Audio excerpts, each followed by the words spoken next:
Selamat pagi dan selamat sehat dan salam sehat bagi anak-anak semua. Pada hari ini kita akan masuk pada pembelajaran tentang sistem gerak KD 3.5 dan 4.5, di mana kita ketahui bahwa semua makhluk hidup beraktivitas dan selalu bergerak. Bergerak ini disebabkan karena adanya sistem dalam sebuah tubuh yang digerakkan oleh alat gerak aktif kepada alat gerak pasif. Nah, alat gerak yang ada pada tubuh kita itu ada yang aktif dan ada yang pasif. Berarti tangan bisa melakukan gerakan sesuai dengan tulang-tulang yang menyangganya, kaki, kepala, dan semua organ tubuh kita melakukan gerakan. Nah, apa saja dan bagaimana sistem gerak? Mari kita bahas satu persatu. Sistem gerak ini untuk tahun 2021 dengan pembelajaran virtual. Ini indikator yang ingin kita gali. Yang pertama, menunjukkan seluruh tulang, otot, dan sendi dengan menggunakan alat peraga rangka tubuh manusia. Kemudian menjelaskan seluruh tulang, otot, sendi, dan sistem gerak yang lain. Kemudian menjelaskan keterkaitan tulang, otot, dan sendi dalam sistem gerak. Menjelaskan terjadinya proses gerak biasa dan gerak refleks. Sistem gerak pada manusia dengan tujuan pembelajaran yang ingin kita capai itu mengenali, menjelaskan struktur dan proses sistem geraknya, baik tulang dan otot pada manusia, dan mengaitkan seluruh tulang, otot, dan fungsi serta prosesnya, mengidentifikasi kelainannya, memberi contoh teknologi yang berhubungan. Nah, ini kemudian mengurutkan proses dan seterusnya sampai pada menjelaskan cara menangani penyakit pada sistem gerak. Peta konsep yang ingin kita laksanakan dalam proses sistem gerak ini, sistem gerak ada pada manusia dan juga pada hewan. Pada manusia, nah ini ada rangka, ada otot, kemudian pada rangka itu ada tulang, ada sendi, kemudian pada otot ada otot polos, rangka tuburik, dan otot jantung. Pada hewan ini vertebrata yang berupa endoskeleton, rangka hidrostatik, kemudian pada vertebrata berupa endoskeleton, di mana rangka hidrostatik pada vertebrata adalah jantung. Itu sistem gerak. Yang pertama kita bahas adalah rangka, sistem gerak pasif yang dimiliki oleh manusia. Ini rangka yang tersusun atas tulang, itu memiliki fungsi, jenis, bentuk, persendian, sistem rangka, dan kelainan. Itu sistem gerak pada manusia yang disusun oleh tulang sebagai alat gerak pasif. Kemudian ada otot, ada fungsi, jenis, bentuk, cara kerja otot, dan kelainannya.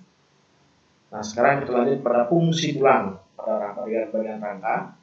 Fungsi tulang yang menyusun pada manusia. Nah, kenapa kita bisa duduk dengan baik, berdiri dengan tegak, kemudian bisa berjalan dan beraktivitas lainnya, ini karena adanya tulang yang menyusun tubuh kita. Adapun fungsi pada tulang, yang pertama memberi bentuk tubuh, kemudian melindungi alat tubuh yang vital, menahan dan menegakkan tubuh, kemudian tempat perlekatan otot, tempat menyimpan mineral terutama kalsium dan fosfor, dan tempat pembentukan sel darah, tempat menyimpan energi yaitu berupa lemak yang disimpan di sumsum kuning tulang. Itu fungsinya. Jenis-jenis tulang yang menyusun tubuh manusia, yang pertama adalah tulang rawan atau kartilago. Tulang rawan atau kartilago itu bersifat bingkas dan lentur, terdiri atas sel-sel rawan yang menghasilkan matriks berupa kondring. Kemudian pada anak-anak, jaringan tulang rawan banyak mengandung sel-sel. Pada orang dewasa, jaringan tulang rawan itu banyak mengandung matriks. Tulang rawan ada 3. Nah, ini tulang rawan, kita memiliki 3 jenis tulang rawan. Yang pertama ada tulang rawan hialin, kemudian ada tulang rawan elastis, dan ada serat. Yang kedua, letak tulang rawan yang ada pada manusia itu ya letaknya itu Tulang rawan ini yang bersifat elastis ada pada bagian luar telinga. Kemudian ada pada bagian hidung, tulang hidung yang di sini, tulang hidung, kemudian di bagian telinga. Kemudian di tulang antarusuk ini, di tulang rawan di dada itu bersifat hialin, kemudian di lutut itu serat, kemudian sibipisisnya, ya ini di bagian pinggulnya ini sibipisis, kemudian ada di bagian pergelangan kaki. Itu letak tulang rawan yang ada pada tubuh manusia. Dan yang kedua ada tulang atau osteon. Osteon ini keras, kemudian fungsinya sebagai penyusun dalam sistem rangka. Osteon itu terdiri atas osteoblast, itu merupakan sel tulang muda yang membentuk osteosit, berarti dari osteoblast. Kemudian dari osteoblast dia membentuk osteosit. Osteosit ini adalah tulang-tulang dewasa. Kemudian ada osteoprogenitor, itu memiliki sel khusus dengan potensi mitosis sehingga mampu berdiferensiasi menjadi osteoblast. Kemudian osteoklast itu sel yang berkembang dari monosit dan terdapat di sekitar permukaan tulang. Itu osteoklast. Ini bagian-bagiannya. Ada bagian osteon, ini di bagian atasnya ada osteon yang di sekitar sistem Harvest. Kemudian di sini adalah bagian osteosit di lakunanya ini yang terdapat di dalamnya ada osteosit. Kemudian ada pembuluh darah. Ini ada lamela bagian intersisial, kemudian ada periosteum, dan ini adalah lamela konsentris. Nah, di lamela konsentris ini adalah ada osteon atau sistem Harvest. Ini struktur tulang. Ya, silakan diperhatikan. Ini bagian sistem Harvest tulang ya. Ini ada pembuluh darah, kemudian ada osteosis. Ada bagian lamelanya, ada periosteum, kemudian ada lamela konsentris. Di lamela konsentris dan ada osteon. Ini di lamela konsentris ada osteon. Termasuk pada tulang. Tulang-tulangnya ini terdiri atas tulang pipa, berbentuk tulang pipa. Kemudian ada tulang pipih. Ini bagian dadanya ini dada di sekitar kita ini. Ada tulang pipanya ini di lengan. Ini ada tulang pipa. Semua lengan di paha. Kemudian tulang pendek ini ada di pergelangan tangan. Kemudian ada tulang tidak beraturan ini di tulang belakang. Nah, tulang belakang ini tulang yang tidak beraturan. Ini bentuk-bentuk tulang. Nah, itu yang tadi bentuk-bentuk tulang. Ada tulang kering, tulang pipa, tulang betis, tulang kering, tulang hasa, dan tulang pengumpil. Di mana bagian tengahnya disebut diafisis, di bagian ujungnya disebut epifisis, dan di antara epifisis dan diafisis ada cakra. Itu bentuk-bentuk tulang. Nah, ini dia. Ini bagian epifisis, ada bagian diafisis, kemudian ada ini epifisis. Ini dia bentuk cakra, epifisis ini bagian antaranya. Dan cakra epifisis.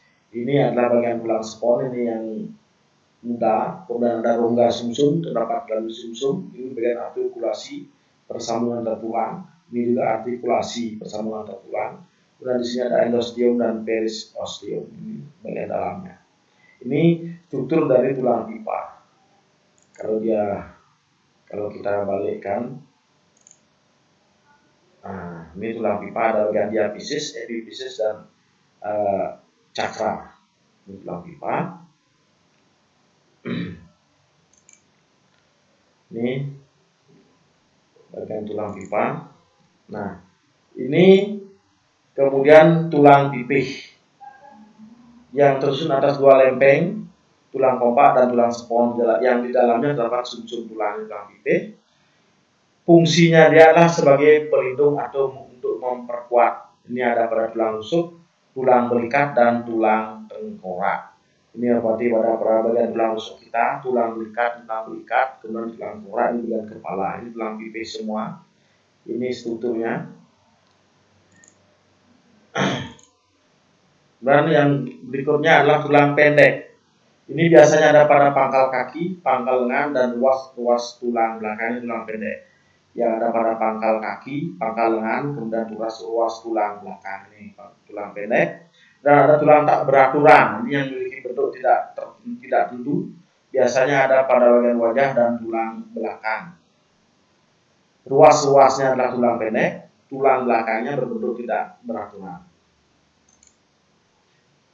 Nah, bagaimana kemudian proses pembentukan tulang atau ossifikasi?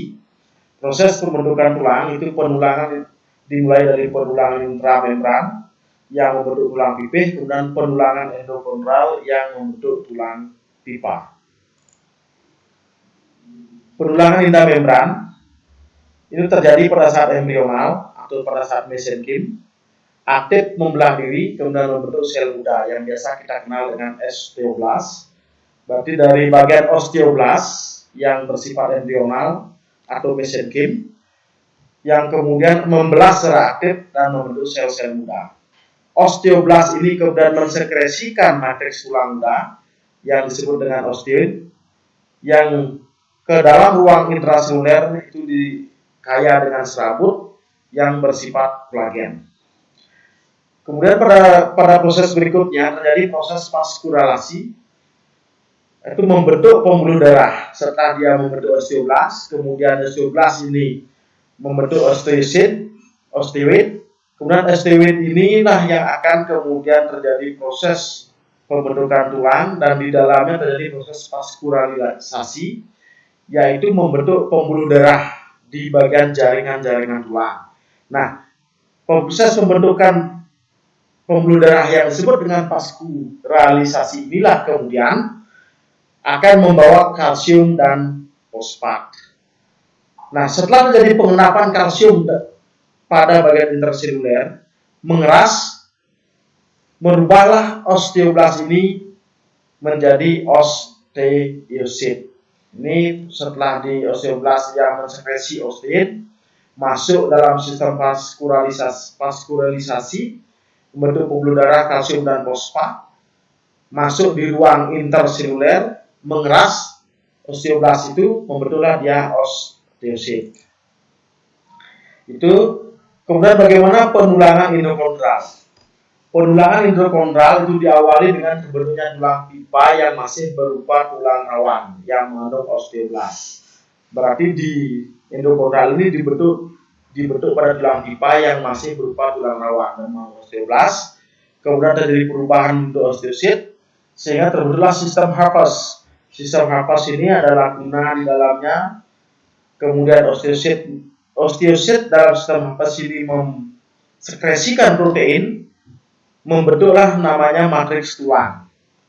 Terjadi pengapuran oleh kalsium dan fosfat, terbentuk pembuluh darah dan rongga sumsum tulang. Itu prosesnya secara endokondral. Nah, ini penulangan endokondral.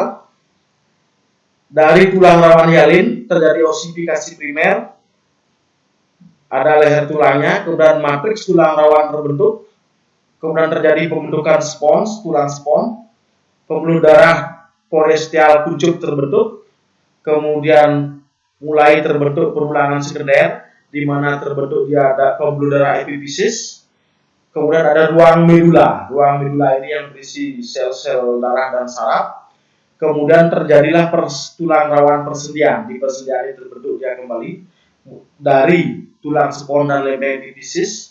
Kemudian di sini terdapat di ruang medula itu pembuluh darah. Nah, di ruang persendian ini atau inilah kemudian terjadi artikulasi dengan tulang-tulang yang lain, persambungan. Bagaimana kemudian persambungan itu terjadi? Yang disebut dengan persendian, hubungan antar tulang. Ada secara sinartrosis, amfiartrosis, kemudian ada secara diartrosis. Sinartrosis ini hubungan antar tulang tidak bercelah, tidak ada celah sendi, sehingga tidak terjadi gerakan, tidak mungkin adanya gerakan karena tidak ada celah sendi. Kemudian erat diikat erat oleh jaringan ikat dan tulang rawan hialin. Tipe-tipenya itu ada suture, kemudian ada sinkondrosis. Ini biasanya ada pada bagian tulang antar tulang tengkorak. Itu tipe sinartrosis, ada suture dan sinkondrosis. Amfiartrosis ini sendi yang dihubungkan oleh kartilago, berarti ada penghubung tulang rawan muda di antar sendi itu, sehingga ada gerakan tapi sedikit. Biasanya gerakan-gerakan pada amfiartrosis ini ada pada gerakan antara tulang rusuk dan antara tulang dada. Ketika kita bergerak pinggang, tulang rusuk, kita melakukan gerakan, ini gerakan kartilago. Ketika kita mengadakan gerakan membuka tangan lebar-lebar, ini gerakan pada dada, ini gerakan ambiartrosis. Terbatas gerakannya akibat adanya hubungan tulang kartilago. Diartrosis ini sendi yang dibalut oleh selaput atau kapsul jaringan ikat fibrosis. Bagian dalamnya dibentuk atau dibatasi oleh membran jaringan ikat. Kemudian kapsulnya ini diperkuat ligamen, walaupun ada yang tidak diperkuat ligamen. Kemudian di dalam kapsul ada bantalan kartilagus serabut. Nah, ini yang akan menyangga tulang kita ketika terjadi gerakan. Sehingga dengan gerakan diartrosis ini akibat adanya ligamen dan adanya bantalan kartilagus serabut, memungkinkan kita untuk bergerak secara bebas, gerakan multi gerakan, entah memutar, entah melipat, berjalan, berlari, dan seterusnya. Itu namanya gerakan diartrosis akibat adanya ligamen, artinya otot yang membantu gerakan secara aktif. Ini gerakan diartrosis. Ini ada sendi peluru, kemudian ada sendi putar, ada sendi luncur, ini yang merupakan gerakan multi. Kemudian ada sendi pelana, ada sendi engsel, ada sendi kondyloid. Bisa dilihat di YouTube nantinya. Ini gerakan-gerakan kita. Kemudian rangka aksial yang berikutnya pada sistem rangka dan rangka apendikuler. Ini sistem rangka kita ada rangka aksial, ada rangka apendikuler. Rangka aksial itu apa? Rangka aksial ini adalah rangka yang bertugas menjaga postur manusia itu agar tetap tegak. Kita bisa berdiri tegak. Kemudian berat kepala, leher, badan itu bisa disangga oleh sendi panggul. Itu rangka aksial. Berarti yang mana termasuk rangka aksial? Ada tulang tengkorak, tulang dada, tulang rusuk, tulang ekor, dan ruas tulang belakang. Berarti ada tengdaru tubel. Itu tengdaru tuber. Jadi tulang tengkorak, tulang dada, tulang rusuk, tulang ekor, dan ruas tulang belakang. Ini yang masuk rangka aksial. Ini yang menjaga postur kita bisa berdiri tegak. Ketika duduk kita bisa tegak. Bayangkan sekarang tubuh kita tidak ada rangka. Bagaimana mau berdiri dan seterusnya. Gitu ya. Itu kebesaran Tuhan. Kita kembali pada kebesaran Tuhan. Tuhan menciptakan manusia, menciptakan hewan dan tumbuhan bisa berdiri tegak dan tidak terbantahkan lagi tanpa disuruh, sudah membentuk sistemnya sendiri. Kita harus bersyukur pada kebesaran Tuhan. Kita belajar bersyukur. Nah, ini tulang-tulang tengkorak yang ada pada manusia, khusus pada bagian tengkorak. Ini ada tulang ubun-ubun, kemudian ada tulang dahi. Ini bagian tulang kepala belakang. Ini di bagian kepala belakang, ini ubun-ubun kita. Ini tulang dahi, lengarnya itu. Kemudian ada tulang hidung, tulang rahang atas, kemudian ada tulang rahang bawah, tulang pipi, ada tulang baji. Tulang baji ini tulang pelipis, beda kan itu. Ada tulang baji dan agak ke dalam dia mendekati mata, itu namanya tulang baji. Keluarnya sedikit ada tulang pipis, ke belakangnya itu ada tulang belakang, kepala belakang. Rahang atas, rahang bawah, kemudian di bawahnya itu ada tulang di antara hidung itu ada tulang pipi. Nah, tulang ubun-ubun dan dahi di agak ke belakang ubun-ubun, ke depannya itu dahi. Ya. Ini tulang dada dan rusuk. Ada tulang rusuk sejati, ada tulang rusuk palsu, ada tulang rusuk melayang. Berarti jusukti, gasusu, wasuk yang, gitu ya. Jusukti, gasusu, wasuk yang. 7 tulang rusuk sejati, 3 tulang rusuk palsu, 2 tulang rusuk melayangnya itu jusukti, gasusu, wasuk yang. Itu. Kemudian ada bagian tulang leher. Ada tulang dada, ini tulang dada. Ya, tulang dada. Ini bagian korpusnya. Kemudian ada tulang rusuk, ada tulang rawan. Ini masuk ke tulang dada, penyangga tulang rusuk, ada tulang rawan. Ya. Ya, itu tulang dada dan tulang rusuk bagian-bagiannya. Kemudian ruas tulang belakang. Ruas tulang belakang ada paling atas ruas tulang leher. ke bawahnya ada ruas tulang punggung. Di melengkungnya ini, di bawah lengkungan ruas tulang punggungnya ada tulang pinggang. Ke bawahnya ada tulang kelangkang. Ke bawahnya lagi adalah tulang ekor. Ini paling ujung, tulang ekor. Kita biasanya duduknya itu kenanya tulang ekor. Ini ruas-ruas tulang leher. Ini ruas bagian tulang punggungnya. Ini ruas tulang pinggang, ruas tulang kelangkang, dan yang paling bawah ini seperti tombak ini adalah tulang ekor. Ya, ruas tulang belakang. Lebih lanjut silakan dibaca berapa jumlahnya masing-masing. Dan yang berikutnya rangka apendikuler. Tadi rangka aksial, sekarang rangka apendikuler. Rangka apendikuler ini adalah tulang anggota gerak atas dan tulang anggota gerak bawah. Ada bagian lengan atas, ini lengan atas namanya. Kemudian ada tulang, ini di bagian lengan bawahnya ini ada tulang pengubil dan tulang hasta, ini dua tulang. Baru pergelangan tangan, ini pergelangan tangan, baru kemudian tulang telapak tangan dan tulang-tulang jari-jari tangan. Ini tulang gerak atas. Yang di bagian bawah ini, bagian atasnya itu melekat dengan bagian pinggulnya itu dan panggul, itu adalah tulang paha. Kemudian antara tulang paha dengan betis itu ada persendiannya, itu adalah tulang tempurung lutut, di bawahnya ada tulang betis. Tulang betisnya ini kemudian di depannya ada tulang kering. Pergelangan kaki, tulang tapak kaki, dan tulang jari kaki, itu apendikuler. Nah ini pinggul bahu, telapak tangan, tulang-tulang lengan, tungkai, dan telapak kaki itu bagian-bagian daripada rangka apendikuler. Bagian atas ini pinggul bahu, ini pinggul bahu, ya itu bagian tulang apendikuler. Ini yang menyusun anggota gerak kita. Nah, kelainan-kelainan apa saja yang terjadi pada tulang? Kelainan-kelainan ini ada karena infeksi kuman penyakit, mungkin pengapuran tulang dan seterusnya. Kelainan yang terjadi akibat kegiatan aktivitas kita mungkin mengalami keseliu, mengalami patah tulang akibat tabrakan kecelakaan, mengalami lecet tulang, itu karena kegiatan dan aktivitas kita. Nah, yang karena kebiasaan salah, menulis terlalu membungkuk, duduk dengan pinggang menyamping, itu mungkin ada nanti akan menyebabkan kyphosis, lordosis, skoliosis, itu kelainan-kelainan terjadi pada tulang kita. Nah, itu untuk materi yang pertama pada sistem gerak tentang rangka manusia. Nah, kemudian tugasnya dalam kegiatan ini untuk rangka manusia itu sudah Pak kirim tugasnya di Google Site, nanti kan kita kirimkan linknya. Setiap tugas itu silahkan dikerjakan per individu. Kemudian satu tugas dikirim pada satu form link. Artinya anak-anak kerjakan sekarang satu tugas, di-download formatnya dan petunjuk tugasnya, kemudian dikerjakan dalam lembaran kerja berupa kertas lampiran, ditulis di sana, kemudian dipoto dalam bentuk JPEG bisa, di PDF-kan bisa, dikirim.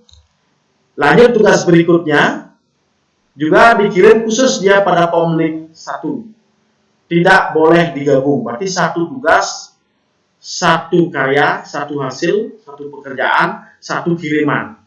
Nanti akan berlanjut terus. Setiap tugas yang dikerjakan langsung dikirim lewat linknya. Karena akan bisa, satu link itu bisa mengirim banyak tugas. Tidak digabung, sekali lagi tidak ada penggabungan tugas. Satu tugas, satu kiriman hasil. Ya.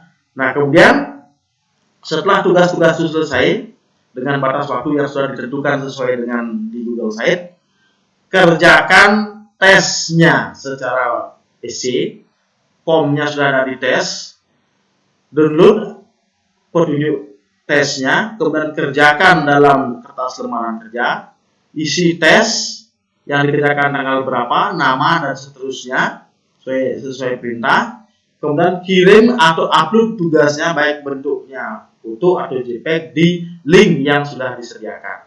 Satu tugas, satu link karya, tidak boleh digabungkan.